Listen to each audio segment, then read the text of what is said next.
So hey guys, welcome back to another video. तो guys आज हम सीखेंगे साइड फेस ड्रॉ करना। वैसे तो मैं अलग अलग टेक्निक ऑलरेडी बता चुका हूँ, बट यहाँ पर मैं आपको एक टेक्निक बताता हूँ जिसके थ्रू आप बहुत ही आसानी से फेस जो है वो ड्रॉ कर सकते हो। तो सबसे पहले हम क्या करेंगे, जो रेफरेंस है, एक हमें रेफरेंस चाहिए जो मैंने यहाँ पे सेलेक्ट कर रखा है, ये मैं डिस्क्रिप्शन में डाल दूंगा, वहाँ से आप डाउनलोड कर सकते हो। तो यहाँ पे हम क्या कर रहे हैं कि जो रेफरेंस है उसको हम ब्रेक डाउन कर रहे हैं अलग अलग पार्ट्स में।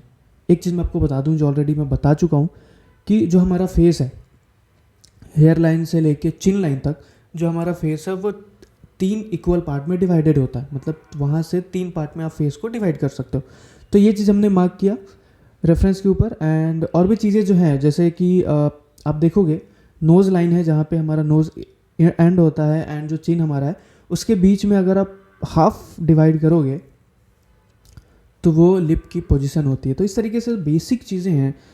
अगर आपको नहीं पता होगा तो थोड़ा सा दिक्कत होगी, अगर आपको पता है तो वो पोजीशनिंग आप कर सकते हो जो आप इसको ड्रॉ करते हो। तो मैम ने क्या किया कि यहाँ पर रेफरेंस को ब्रेक डाउन किया कि किस तरीके से फेस हमारा जो है वो बन के निकल के आता है। तो ये मैंने ड्रॉ कर दिया, मेरे पास आईपैड है तो वहाँ पे मैंने बना दिया है। आप इस तरीके से अगर करना चाहते हो तो आपके फ़ोन में भी हो जाएगा, या फिर आप सबसे बेटर ऑप्शन ये होगा, अगर आपके पास इस तरीके से कोई स्क्रीन नहीं है जो भी इस तरीके से कोई ऑप्शन नहीं है जिस पे आप ऐसे मार्क लगा सकते हो, तो सबसे बेटर ऑप्शन आपके पास ये होगा कि आप इस तरीके के रेफरेंस का एक प्रिंट निकलवा लो एंड उसके ऊपर ब्रेक डाउन करो। इससे क्या होता है कि जैसे आप फेस को ब्रेक डाउन करने लग जाते हो तो मुझे लगता है कि आप फेस को समझने लग जाते हो और अच्छे तरीके से, और गलतियां करने के चांसेस ऐसे केस में बहुत ही कम होता है, क्योंकि आपको पता है अगर आपने लिप की पोजीशनिंग अलग कर दी है, आपने आई का साइज़ छोटा कर दिया, बड़ा कर दिया, तो अब उसके बाद आपको फेस की प्रॉपर समझ है। अगर आपने छोटा करा है तो आपको पता चल जाएगा कि आई यहाँ पे छोटी होगी, गड़बड़ हो गई है। अगर आपको नहीं है समझ तो आपको पता भी नहीं चलेगा कि आपने कहाँ पे मिस्टेक करी है। तो मिस्टेक आपको पता चलता है तो उसको ज़रूर कहीं नोट डाउन करो एंड नेक्स्ट पोर्ट्रेट में उसको ठीक करने की कोशिश करो। तो यहाँ पे मैंने ब्रेक डाउन कर लिया है। बेसिक चीज़ें हैं, इसी सेम टू सेम हम चीज़ों को पेपर के ऊपर ड्रॉ करेंगे। तो यहाँ पे मैं एक वर्टिकल लाइन बना देता हूँ एंड उसके बाद 3 पार्ट में अलग डिवाइड जो हमने किया है उस तरीके से हम लाइन ड्रॉ कर देंगे। ठीक है, उसके बाद हमें कहाँ से, क्योंकि साइड फेस है तो थोड़ा सा साइड में हम रखेंगे एक लाइन। ओके, उसके बाद जिस तरीके से हमारा रेफरेंस था, जो जो चीज़ें हमने मार्क करी थी उसी तरीके से हम यहाँ पे ड्रॉ कर देंगे। तो यहाँ पे क्या हुआ कि नोज़ की पोजीशन आ गई, लिप्स की पोजीशन आ गई, आई की पोजीशन आ गई है।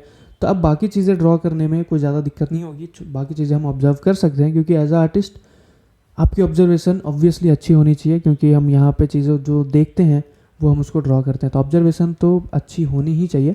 ये हम चीज़ें, ये जो टेक्निक हम यूज़ करते हैं, इससे क्या होता है कि हमारा जो काम है वो आसान हो जाता है।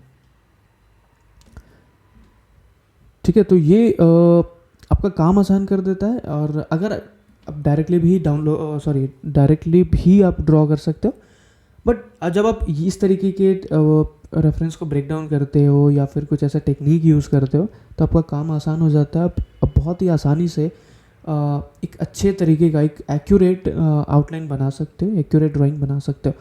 और अगर आपको बहुत अच्छे से प्रैक्टिस है और बहुत अच्छे से अपने फेस को स्टडी करी है तो आप ये सारी चीज़ें फ्री हैंड भी बना सकते हो, कुछ भी ब्रेक डाउन करने की ज़रूरत नहीं पड़ेगी। तो ये टेक्निक अगर आप साइड फेस के लिए यूज़ करना चाहते हो बिल्कुल यूज़ कर सकते हो, आपको बहुत हेल्प मिलेगी। आप बहुत आसानी से एक अच्छे तरीके का लुमिस मेथड, और भी जो मेथड्स हैं वो तो अलग ही हैं, अगर आपको वो पता है तो आप उससे भी ड्रॉ कर सकते हो। अलग अलग मेथड्स, अलग अलग ट्रिक्स मैं ट्राई करता रहता हूँ ताकि और बेहतर तरीके से मैं फेस को समझ सकूँ। तो ये इस तरीके से मैंने ड्रॉ करा है। तो बाकी चीज़ें जो है, जैसे ईयर है, हेयर है, ये सारी चीज़ें मैंने ऑब्जर्व करके फिर ड्रॉ करा है ताकि कंप्लीट मैं बना सकूँ यहाँ पे। तो मुझे लगता है कि इतने कम टाइम में, क्योंकि मैंने इसको मात्र 20-25 मिनट में बनाया था, तो इतने कम समय में इस तरीके का आउटलाइन बनाना कुछ बुरी बात नहीं है, बहुत ही अच्छी आउटकम आई थी। एंड आप लोग कमेंट सेक्शन में बताना कि आपको और किस टाइप के ट्यूटोरियल्स चाहिए, एंड यहाँ पे जो मैंने बनाया है वो कैसा बना है, ये सारी चीज़ आप कमेंट सेक्शन में, सजेशंस, क्वेश्चन, सारी चीज़ें आप कमेंट सेक्शन में लिख सकते हो।